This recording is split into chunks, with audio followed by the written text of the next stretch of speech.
Hi, I'm Tim. Welcome to Watchbox and thanks for logging on. Today we have another full unboxing. If you loved my unboxing of the $850,000 Patek Philippe 5207P, hold on to your hats because this watch makes that look like a Datejust. Today we have the most expensive watch I have ever handled on this channel and its full accessory set.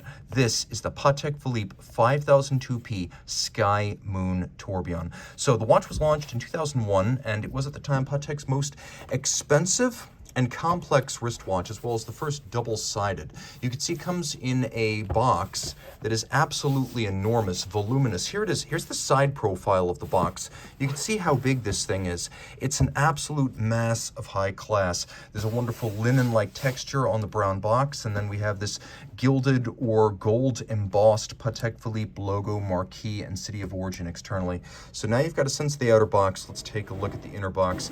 Out comes the sleeve that protects the inner box. It's brown. It has a luxurious suede-like feel. You can see it's been bordered with a circumferential stitch, and then it has another one of those Patek Philippe logos.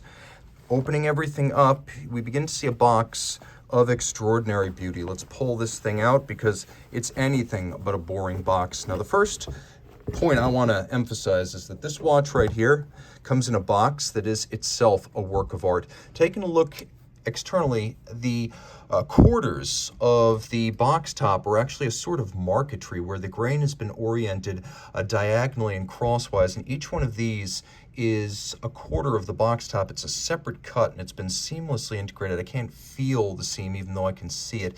It is beautifully made. Pulling back a little bit, what appears to be gold is the real deal. We have on the bottom here feet with a little leatherette cushion on the bottom, and then this is a little bit like the Gilbert Albert Patek Philippe watches of the late 50s and early 60s in that it is highly angular and asymmetric. The case actually leans forward. It beckons to the owner to open and experience what lies within, poised to thrill. Taking a quick look down at the bottom, there's a little drawer. You pull the drawer out, and what sits inside is a Patek Philippe golden key. Here's the knurling externally, as well as little inset Calatrava cross.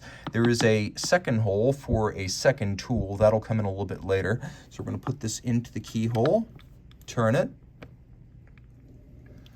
and voila. What we have here may be the most extravagant box I've ever experienced. As you can see, we have these lovely arabesques and volutes that sit almost like a floral pattern over hollows at the corners of the box. And what appears to be gold is in fact hallmarked 18-karat yellow gold. I have never seen a box that is made of hallmarked solid gold. All of the engraving is done by hand with a burin, creating a lovely handcrafted work of art, and we're just talking about the box. You can see it's got golden hinges. It has that wonderful wooden inlay, the marquetry, the interlock of different cut and finished pieces continues all the way around, and it is truly a sight to behold. And again, I can't emphasize, this is just the box. Faceted and featured, the center takes precedence. We have here a little pillow for the Patek Philippe Sky Moon Tourbillon with 12 functions and 2 dials. It came out in 2001 as Patek Philippe's first double-sided watch, its most expensive wristwatch, but I should say first double-sided wristwatch, its most expensive wristwatch, and its most complicated with 12 separate functions. We have here a full deployant clasp, matching platinum, of course. This watch was made in no more than 10 copies per year by Patek Philippe. That was the production capacity. That was the maximum they could produce during the run that lasted from 2001 to 2012. Now, whereas 10 was the maximum, it's important to note that they didn't max production every year. So whereas 10 was the theoretical potential, reality was less. And so these watches, all versions, white gold, rose gold, yellow gold, and platinum, are believed to exist in no more than 100 to 120 examples spread across the 4 corners of the globe. On the dial side, you can see there's quite a lot going on. I've covered up the serial number because traditionally Patek Philippe tourbillon watches have a dial side serial number. We have applied white gold Roman numerals radially arrayed, white gold applied moon phase discs, white gold hands. We have a perpetual calendar that need not be corrected until the year 2100. It also includes a retrograde date in red that sits on the bottom. It's a lovely cream colored dial, and the center has been cut on an engine to include the company's signature Calatrava cross logo. You could see it on the buckle. You could see it on the crowns, but you can also see it engraved into the case flank. The case is alternately polished and media blasted, and if you take a look on the side, the repeater slide itself has been engraved with the Calatrava cross.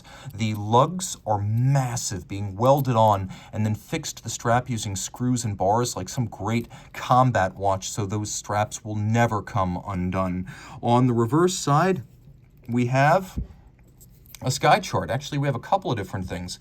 We have a conventional mean time set of hands at center. So these are conventional hours and minutes. But then we have a counterclockwise rotating sky chart that also gives you sidereal time. So time as measured by the passage of one star 2 times past a meridian of longitude. We have the orbit and the phase of the moon. And what you see within this little oval is a sky chart, which is the actual appearance of the sky over the northern hemisphere at whatever time is indicated on the watch. Flipping it back over, you can see that it promises a tourbillon, and you may be wondering where it is. Well, it is inside the case, as traditionally Patek Philippe tourbillon have been either on the case back or within the case, here sandwiched between 2 different dials. It is there for the sake of precision and beauty, a beauty that only your Patek Philippe watchmaker will enjoy in full. There are some elements that pare down the visual mass, including an inward canted concave profile bezel. It is a massively built watch, and I'm going to throw it on my wrist because inexplicably, my full-length review of this watch did not include a wrist shot. My wrist is 16 centimeters. The watch is a 42.8 millimeters in diameter, so maybe not quite as big as you think, but it is as thick as you think, being 18.1 millimeters thick. And then from lug to lug, the watch is 52.8 millimeters, so I can wear it on a 16 centimeter circumference wrist. You see, there's no problem there, but I do think if your wrist were any smaller than 16 cm, you would need to find a smaller high-end complication. It's massive, though. You really feel the platinum.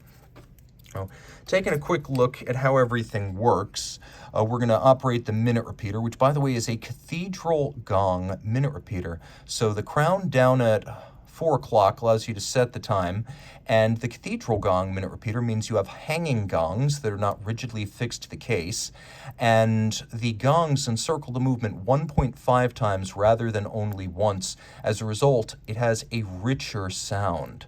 And we're going to try to set this to 12:59, at which point, if I got this right, you should hear 32 strikes, which is the maximum for a minute repeater.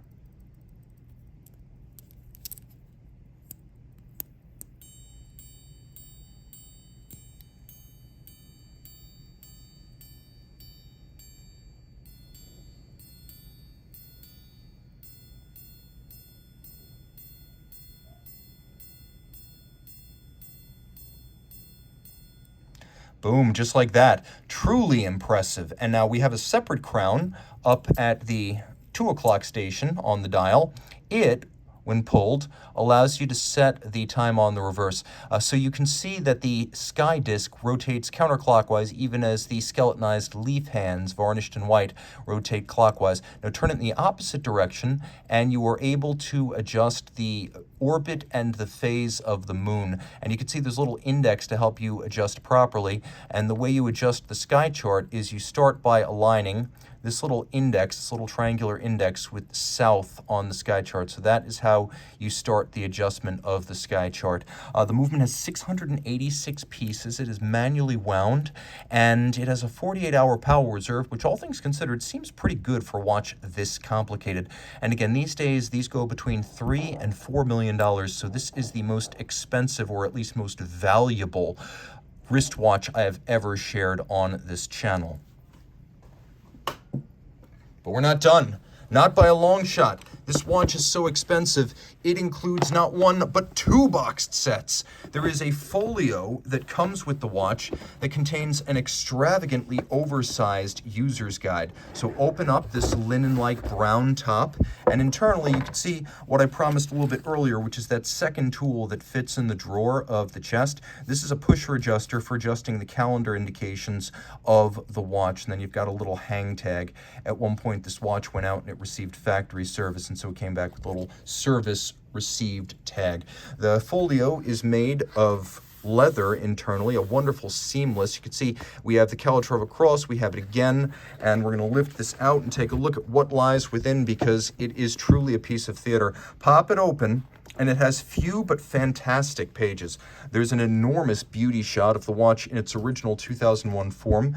You can see that they've blanked out the serial number critically on that watch, and it is a remarkable thing, beautifully illustrated and then better detailed by a little card that tells you everything the watch does. So this is the Sky Moon Tourbillon, reference 5002. It is caliber RTO27 QR SID LUCL. So to decode this alphabet soup or alphanumeric, we have a repeater, we have a tourbillon, we have a base movement that's 27 millimeters in diameter, we have a retrograde perpetual calendar, we have sidereal time, we have moon phase, and what do you guys think CL means? Let me know in the description below. Let's make this participatory. Engage with the video. Tell me what your best guess is, or flaunt your knowledge. Taking a look here, it tells you all about the watch you just bought at extreme expense. But it's worthwhile because this movement consists of 686 parts. We start looking at the different functions and features. Tourbillon perpetual calendar displays the moon age, the leap year cycle, the day of the week, the month, and an ingenious flyback hand, or retrograde, that shows you the date. Take a quick look here at the opposite side. They say the other side of the Sky Moon Tourbillon reveals a personality that is truly exceptional for a wristwatch. Here, the starry skies of the northern hemisphere rotate counterclockwise, as you guys saw. The clever mechanism makes it possible to precisely observe the meridian passages of Sirius and the moon, and the waxing and waning of Earth's satellite. It mentions the cathedral gongs, and it mentions something that might save your bacon, a dynamometric crown, which means if you overwind the watch will relieve the extra strain and you will not break it. I can guarantee you that the repair costs, if you actually break the watch, would be heart-stopping. So it's nice that they thought of people who might be over-eager fast winders.